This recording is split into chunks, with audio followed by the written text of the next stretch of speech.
Senhor presidente, senhoras vereadoras, senhores vereadores, público presente, internautas, todos, uma boa noite, bem-vindos à nossa primeira sessão ordinária do ano de 2018.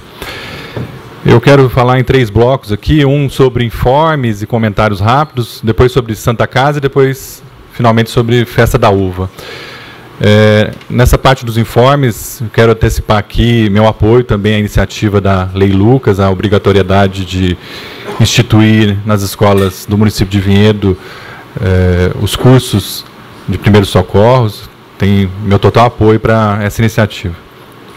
Eu estive hoje na Sanebab, junto com o vereador Edson PC e com moradores do bairro Jardim Meli, para, na verdade, pessoalmente, registrar uma reclamação de 3 semanas de falta d'água, quase que diária, lá no Jardim Meli e arredores, né, por conta de uma questão relativa a canos que estão com problema, enfim.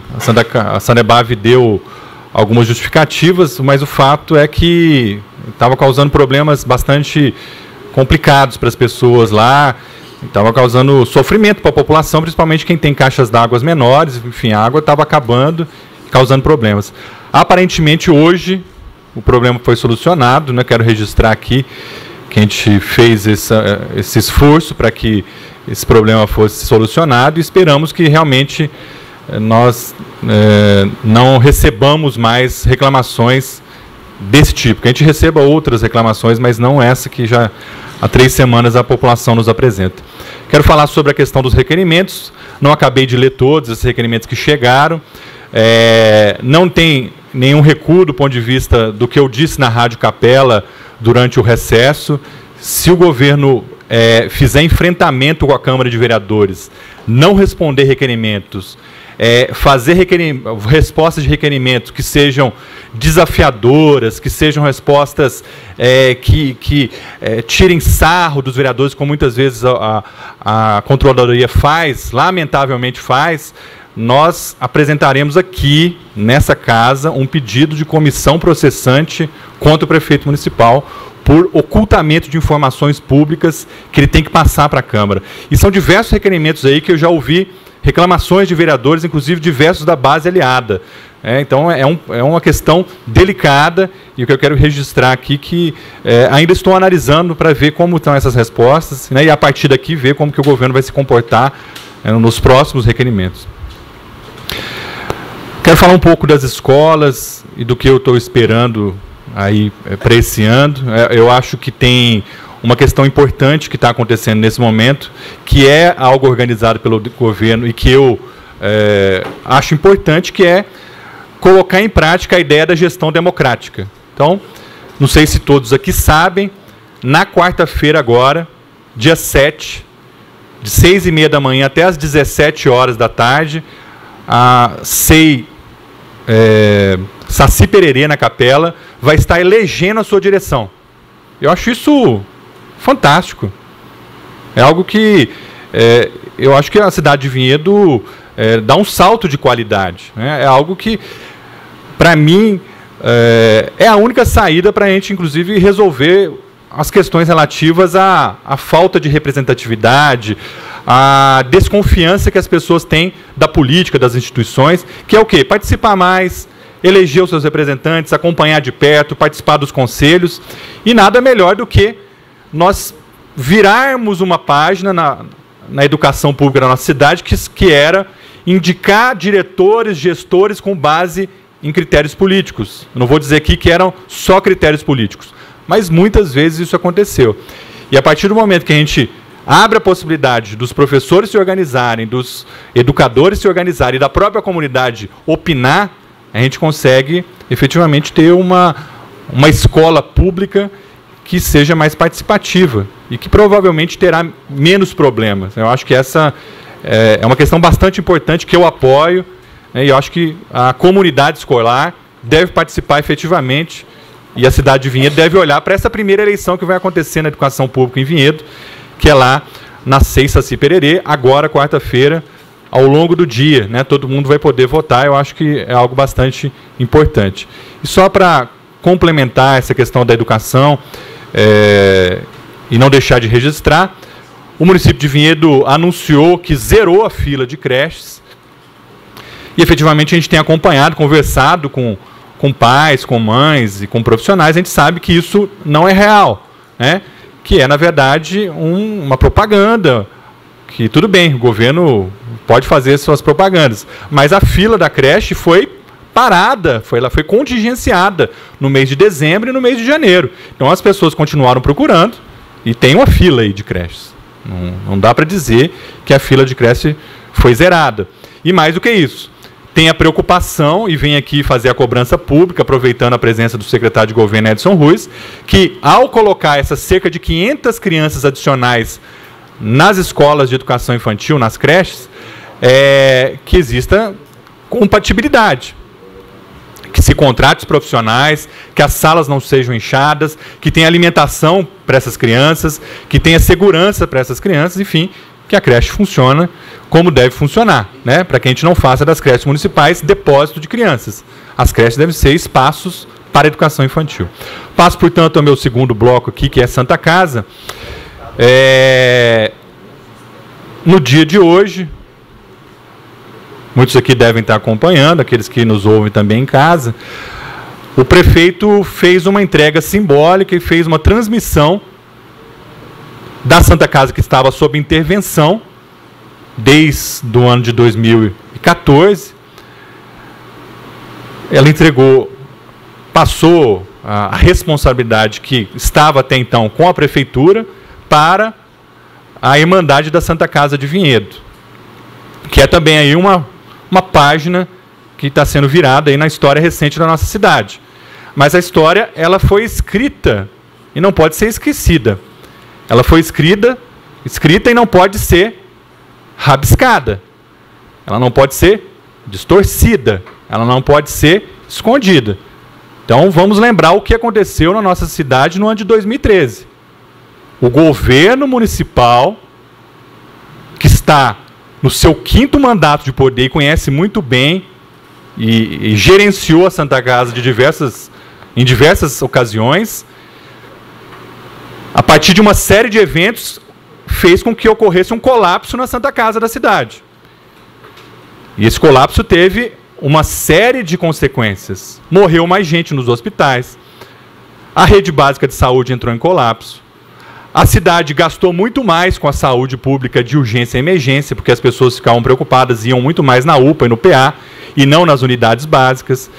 E o nosso complexo hospitalar entrou em parafuso. Isso foi provado, está nos relatórios da CPI da saúde, do qual eu fui o presidente. Então é importante a gente não esquecer isso. Porque vai lá, porque hoje o vereador Sandro Rebeca não estava presente, estava com compromissos e justificou, mas Sandro, parecia assim que Vinhedo era Europa do Norte, Noruega, Suécia, que era um hospital funcionando plenamente, que está tudo ok, que a Santa Casa está sendo entregue em pleno vapor, e que vamos que vamos. E eu acho que não é assim que deve ser tratada essa questão, inclusive porque lá foi assim, um espaço para as pessoas falarem, inclusive fazem as falas as mais absurdas que poderiam, algumas boas, outras absurdas, e sem espaço para ninguém fazer nenhum tipo de observação. Então o que eu não pude observar lá, eu faço aqui. Faço nas ruas, faço na internet, vou fazer aqui na tribuna. Primeira questão. O governo constituiu uma comissão especial para analisar essa transição e fazer com que tivesse agora um convênio. E no dia 22 de janeiro de 2018, essa comissão se reuniu. O que disse essa comissão?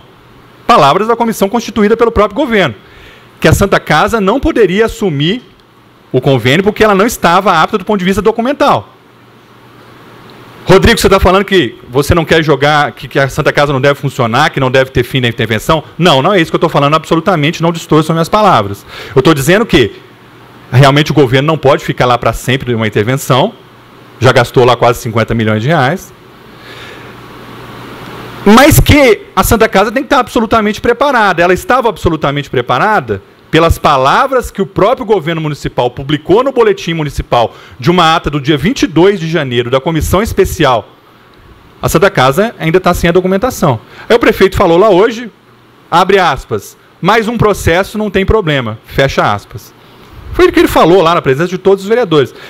Não sei se essa é a melhor saída e não sei se essa é a melhor postura para o prefeito, né?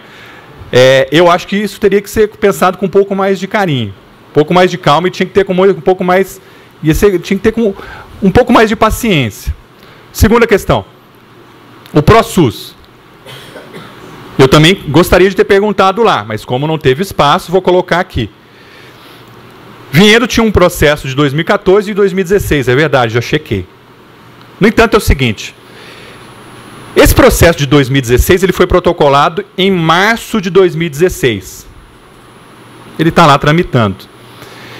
E o processo de 2014 ele tinha uma série de justificativas. Em abril de 2016, o governo municipal anexou uma série de documentos, falando, olha, não é mais o mesmo cenário de 2014, tem um novo cenário, está aqui. E juntou esses documentos. Portanto, aparentemente, os mesmos argumentos que estão no processo de 2016 foram juntados ao processo de 2014. Se não é isso, é importante que o governo esclareça.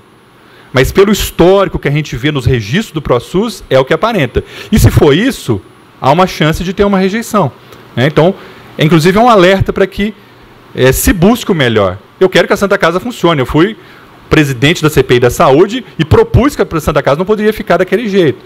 Mas é preciso lembrar que essas consequências são do fim do processo da contratação da Prefeitura com a Santa Casa. A Prefeitura abandonou a Santa Casa, baixou o fluxo de SUS, e quando os técnicos do Banco do Brasil, da Procuradoria-Geral da Fazenda e do próprio Ministério da Saúde analisam o processo, eles veem, ora, tem uma dificuldade de fluxo do SUS aqui até 2016. Então eu quero registrar isso. O prefeito falou lá que foi investido 44 milhões de reais de custeio, mais alguns milhões de reais de investimento. Pelo que eu entendi, algo próximo de 50 milhões de reais investidos até aqui. Festa da Uva, para encerrar. Nós estamos diante de um moribundo. O modelo de Festa da Uva foi adaptado, mas ele não foi absolutamente convertido como deveria ser, na minha opinião. E falei isso para diversos dirigentes da Prefeitura. Por que eu digo isso?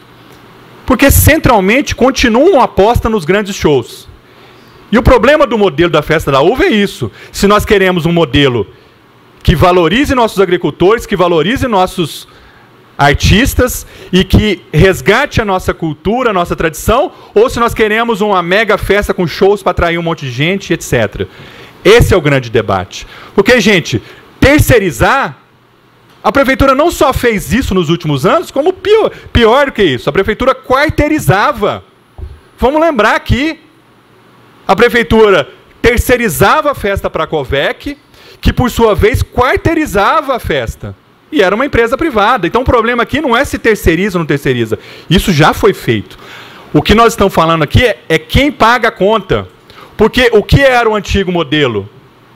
Que ainda está o fantasma aí, né? Ele ainda está presente no modelo atual. Que não foi totalmente convertido, na minha opinião. Era o fato de a cidade de Vinhedo pagava tudo. Pagava a infraestrutura, dava água, dava luz, dava os shows, 1,5 milhão de reais, 2 milhões de reais. E o parceiro privado ficava com o lucro. Isso não é parceria. Isso é estatizar os prejuízos, as despesas, e privatizar os lucros. Aí é fácil. Aí quem não quer um negócio desse? Isso é um negócio da China. Isso não tem lugar nenhum aqui da nossa região. Isso é um absurdo que era feito aqui na nossa cidade. E por que eu falo que é um moribundo e é um fantasma que ainda está rondando? Porque tem envolvimento nos bastidores para voltar esse modelo. Tem lobistas nos bastidores para voltar esse modelo. E quero aqui reconhecer, não tem nenhum problema disso, que eu reconheço que tiveram pessoas no governo que fizeram uma disputa para que fosse um modelo comunitário. A própria secretária de Cultura, que é a vice-prefeita da cidade, fez um esforço nesse sentido. Fez esforços públicos, isso não tem nenhum problema de reconhecer isso. Mas, nos bastidores, interesses econômicos e privados e públicos, interesses políticos, tentam sabotar a festa para o quê? Para depois falar, tá vendo?